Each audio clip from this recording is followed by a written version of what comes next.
Hello, I'm Parneet Jaggi from Dr. Bhimrao Ambedkar Government College, Sri Ganganagar. This is the second lecture on Of Studies by Francis Bacon. The essay Of Studies holds a universal appeal for the terse and aphoristic style of the essay. In the first lecture, we saw that by analyzing the purpose of studies, Bacon convinces the readers of their vitality and relevance even today.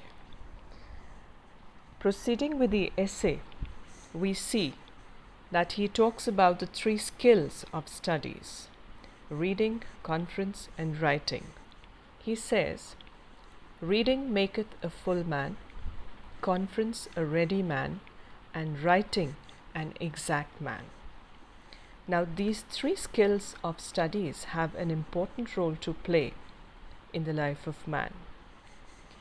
Reading fills our minds with novel, new, innovative ideas and thoughts, and it develops the personality of a man as a social, interactive being of society. Conference means conversation, sharing those ideas and thoughts with others. So sharing and conversation skills make a man alert, witty, and he is never short of words for expressing himself, thus becoming more confident in his life. Writing skills make a man more disciplined, more systematic in his approach in putting and jotting down the thoughts and ideas that he has been restoring in his mind. So therefore, all these three skills have a separate yet an important role to play in the life of man. And therefore, if a man write little, he had need have a great memory. If he confer little, he had need have a present wit. And if he read little, he had need have much cunning to seem to know that he doth not. So therefore, to cover and to compensate for these skills, if he is short of these skills, he need to have some extra skills that would just recover what he is lacking in his mind in any skill. So now he takes up the relevance of the different subjects of studies, the different fields of studies that we take up according to our interest and utility. He says, histories make men wise, poets witty, the mathematics subtle, natural philosophy deep, moral grave, logic and rhetoric able to contend. We'll take these up in detail in the next upcoming lines.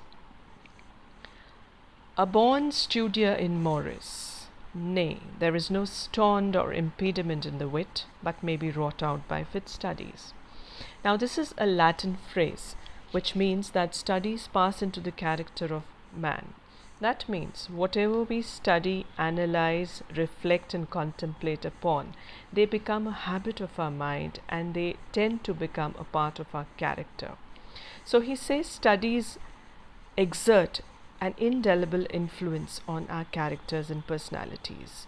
Nay, no, there is no stone or impediment, means there is no hurdle or obstacle, or there is nothing in the way which may stop us from developing our characters in this way through studies, but may be wrought out by fit studies. So there is no problem, there is no hurdle which cannot be sorted out or resolved by fit studies, but we may have different problems dealt with different kinds of studies, like as diseases of the body may have appropriate exercises, just as we cure the diseases of our physical body with different kinds of therapies and exercises. Similarly, we may cure the problems of the mind with different fields of study. So he quotes the examples of the physical exercises for the different problems of our physical body. Bowling is good for the stone and reins. So bowling is a game which is beneficial for our kidneys and stone problems, shooting for the lungs and the breast, gentle walking for the stomach, riding for the head and the like. So these are examples how our physical faults can be corrected by proper and appropriate exercises. Similarly, he says, so if a man's wit be wandering, let him study the mathematics. So if we have a problem of a lack of focus or concentration in studying, let that man study mathematics. For mathematics is one subject with the help of which we fall into the habit of concentrating very meticulously on a particular problem. For in demonstrations, if his wit be called away never so little, he must begin again. So if we are doing something in mathematics and our focus wavers even for a moment, we need to start again with the problem in mathematics. If his wit be not apt to distinguish or find differences, let him study the schoolmen, for they are cumeni sectors. Now, schoolmen are the philosophers. Philosophers, why philosophers here? Because they are the hair splitters. Hair splitter means that they go into the problems to such a depth that no common man could even look at the problem in such a way. So if your wit is not able to distinguish between things or find out the differences in disparate things, so let him study philosophy, because philosophy is a hair-splitting subject which takes you into the habit of going into the depth and intensity of the topic. If he be not apt to beat over matters and to call up one thing to prove and illustrate another, let him study the lawyer's cases. So if he is not able to, or if he is not proficient enough to beat over matters or to contend his matter or to put up and assert his point to other people, let him study the lawyer's cases. Indirectly, it has a reference to logic and rhetoric. Rhetoric again means putting your case, putting your point in front of the public.